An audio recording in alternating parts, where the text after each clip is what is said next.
یکی از بچه‌ها زیر یکی از ویدیوهای من کامنت گذاشته و گفته که چجوری باید زمین صاف بسازم. بریم که هم توی موبایل و هم توی جاوا ادیشن یا نسخه کامپیوتر ماینکرافت بهتون یاد بدم.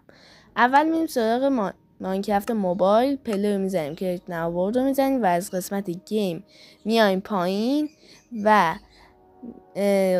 ورد تایپمون رو از اینفو میکنیم به فلت و کریت ناورد رو میزنیم و حالا ما یه زمین صاف داریم یا سوپر فلت. حالا بریم واسه کامپیوتر. خب آقا میایم توی منو بازی و ساین پلی رو میزنیم. وقتی که اینو زدیم میریم سراغ کریت ناورد و منتظر مونیم تا لود کنه و بعدش هم میریم توی قسمت ورد. بعدش هم ورد تایپمون رو میکنیم از دیفالت به سوپر فلت.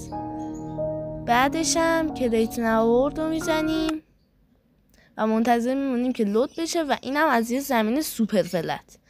پس حتما برای حمایت چنل منو ساب کن.